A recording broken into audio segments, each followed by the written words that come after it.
అమ్మా ఆ కీర్తి ఎలా ఉంటుందో ఒకసారి వెళ్ళి చూద్దామా? అవునే, హడావిడిలో నేను వచ్చిపోయాను. వచ్చిన దగ్గర నుంచి అనుకుంటూనే ఉన్నారు పాపం. మంత్రి గారు, అమ్మా పెళ్లి కూతురు కదా ఎక్కడండి? అంటే అదే ఇటేనమ్మా, ఇటే. ఆహా, పదవే. అమ్మో, వంశీ గారు ఈ డ్రెస్ లో చూస్తే ఏమంటారు?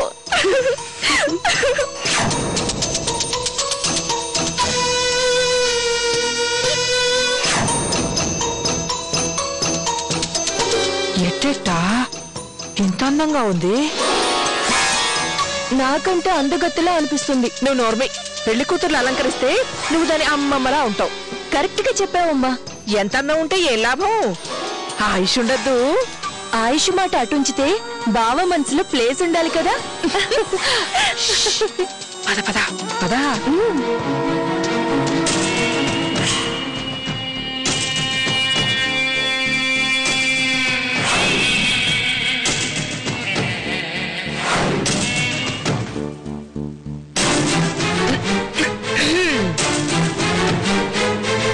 నా పేరు సోమిదేవమ్మ అంటారు. నీకు పిన్ని లాంటిదాన్నమ్మా. మా వంశీకి మేనత్తని. నమస్కారం అండి. రుక్కు నా కూతురు. మా వంశీకి అదేలే నీ కాబోయే మొగుడికి మరదలు. హాయ్ రుక్కు. హాయ్.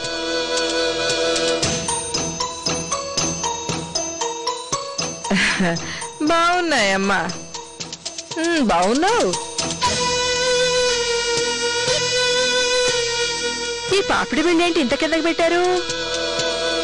ఒక్క పిసరు పైకి జరిపితే బాగుంటుందమ్మా. మొహానికి తగ్గట్టు లేదు. ఈ బొట్టు కాస్త పెద్దగా పెడితే బాగుండేది. ఎవరమ్మా పెట్టింది? బ్యూటీషియన్. వాళ్ళంతే, డబ్బు మీద ఆశే గాని వాళ్ళకేం తెలుసు?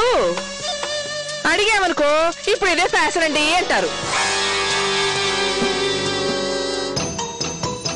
ఈ చీర ఎవరమ్మా నీ కోసం కొన్నది? మనిషివేమో సన్నవైతివి, బుట్టలాగా ఈ చీరేమో ఎంతుంది.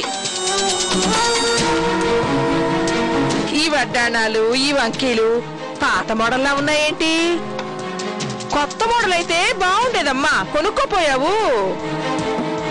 ఇదిగో అమ్మాయి, ఈ వడ్డాను సరిగ్గా కట్టమ్మా.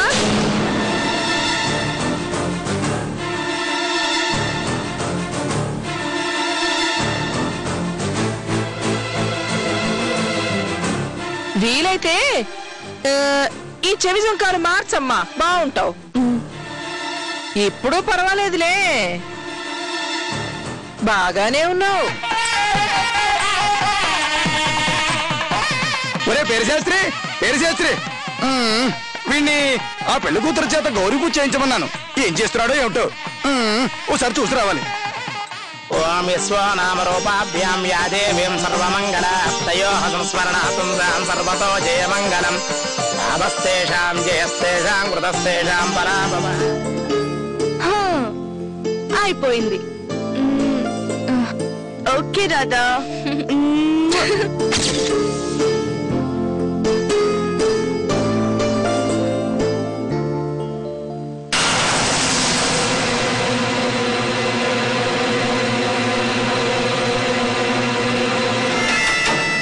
కీర్తి, వంశీ. ఎవరు? పెళ్లి కొడుకు నాకు బాగా కావాల్సిన వాళ్ళే. అయినా వెళ్ళడానికి వీల్లేదు. ఏంటి విశ్వనాథం బా గారిని పిలవమంటావా? ఆయన గాని వస్తే నువ్వు వెళ్ళండు. సరే వెళ్ళు, నాకెందుకు తలనొప్పి. అది